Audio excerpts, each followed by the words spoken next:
La saison culturelle 2022-2023 débute en ce moment dans notre territoire.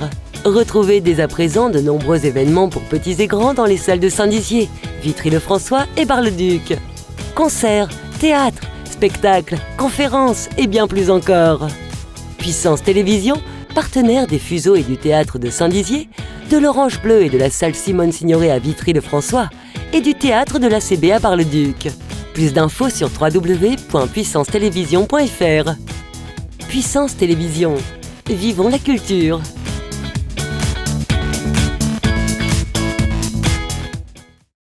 P comme publicité, comme projet, comme performance, comme partenaire. P comme votre agence de communication.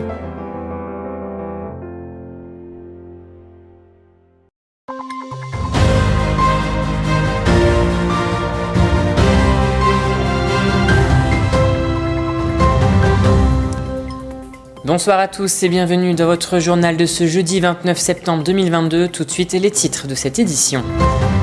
Ce jeudi matin, un dramatique accident a eu lieu sur la RN4 à hauteur de Ligny-en-Barrois, causant la mort d'un gendarme. Durant le mois d'octobre, plusieurs événements seront organisés sur le territoire à l'occasion d'Octobre Rose. Et voilà pour les titres.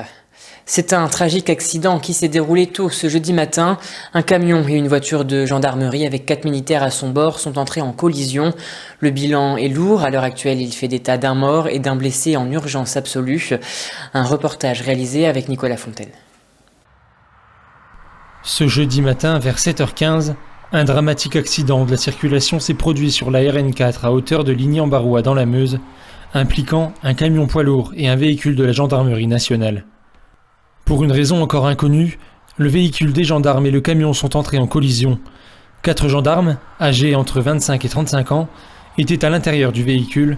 Un des militaires est décédé sur le coup, un autre est en urgence absolue et a été transporté au CHU de Nancy. Pour une raison encore inconnue, le véhicule des gendarmes et le camion sont entrés en collision. 4 gendarmes, âgés entre 25 et 35 ans, étaient à l'intérieur du véhicule. Un des militaires est décédé sur le coup. Un autre est en urgence absolue et a été transporté au CHU de Nancy. Ils n'étaient pas en intervention, ils se déplaçaient pour une formation à Étain pour obtenir leur qualité d'officier de police judiciaire. Donc vous comprenez mon émotion aujourd'hui, c'est des gendarmes qui voulaient travailler sous l'autorité du parquet et acquérir cette qualité, cette belle qualité d'officier de police judiciaire. Donc l'émotion est là, mais je me dois naturellement à une juste distance et je me dois pour la famille de la victime de faire en sorte que les investigations soient menées avec la plus grande intégrité. Les 2 véhicules ont été saisis, ont été remisés, dans le cas où des expertises devront avoir lieu prochainement. Les conducteurs sont actuellement en garde à vue afin de recueillir leurs témoignages. Les tests de dépistage d'alcool et de stupéfiants se sont déjà révélés négatifs. Dans le cadre de l'enquête, 3 témoins vont prochainement être entendus. J'ai pris soin de saisir la brigade de recherche de Verdun, de délocaliser cette enquête, parce que l'émotion suscitée ne permettait pas aux Sud-Meusiens de traiter ce dossier. Cette enquête est ouverte des chefs d'homicide et blessures involontaires. Un examen de corps est en cours sur la victime décédée. Ce tragique accident aura mobilisé une trentaine de secouristes et aura provoqué plusieurs kilomètres de bouchons entre Ligny-en-Barrois et Molan. Les investigations vont se poursuivre durant les semaines à venir afin de faire toute la lumière sur ce drame. Et dans le reste de l'actualité, après 3 heures d'audience, le tribunal de commerce de Lille a prononcé ce mercredi la liquidation judiciaire de l'enseigne prêt-à-porter féminin Camailleux, dont le siège est à Roubaix dans le Nord.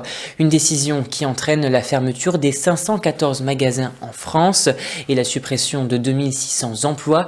Le magasin de Saint-Dizier en centre-ville est donc concerné par cette mesure. Le tribunal de commerce de Lille accorde 3 jours à l'entreprise pour liquider au maximum les stocks avant la fermeture définitive des magasins ce samedi.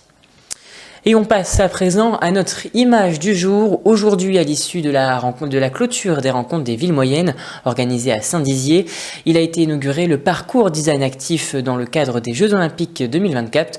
L'objectif est d'utiliser l'art urbain pour faire du sport et principalement aux abords des écoles et dans des lieux de loisirs comme le pump track. Durant tout le mois d'octobre, différents événements auront lieu sur le territoire à l'occasion d'Octobre Rose, organisé par la ville de Saint-Dizier avec différents partenaires, dont l'Union départementale des sapeurs-pompiers de la Haute-Marne, dont c'est la seconde année consécutive où elle se mobilise. Le but, c'est de récolter des dons qui seront ensuite reversés à la Ligue contre le cancer et à l'Association des femmes opérées du sein. Écoutez le programme. On a choisi de porter encore une fois les valeurs des sapeurs-pompiers à travers l'engagement. Et l'engagement donc pour les autres tourné vers les femmes qui luttent et qui souffrent contre le cancer du sein. Donc c'est pour ça qu'au mois d'octobre, l'idée c'est de créer plein d'actions dans tout le département.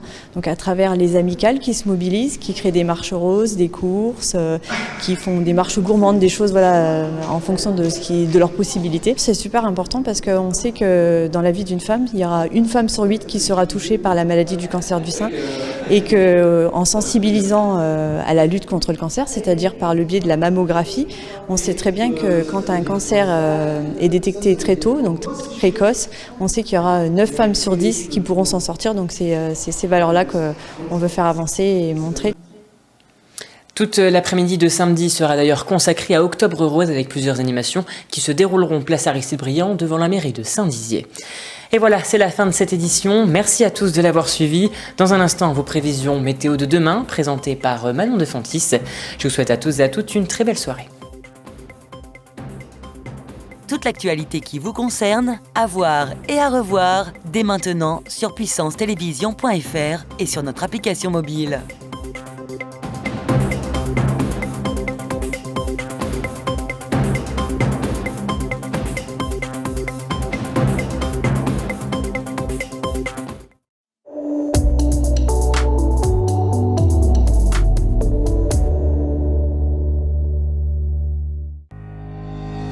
Bonsoir à toutes et à tous. Demain, le temps restera encore nuageux sur une bonne partie du pays.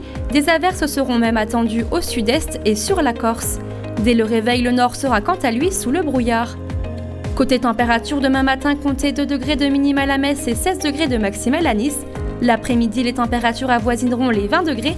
On prévoit 17 degrés à Metz, 18 degrés à Lille ou encore 21 degrés à Nice. Côté ciel de nos départements, le soleil se cachera derrière les nuages. Demain matin, les températures seront fraîches. On prévoit 2 degrés à Chaumont ou encore 3 degrés à Bar-le-Duc. L'après-midi, le mercure affichera 14 degrés à Langres ou encore 17 degrés à Vitry-le-François. Demain, vendredi 30 septembre, nous fêterons les Jérômes. Je vous souhaite une excellente soirée sur Puissance Télévision.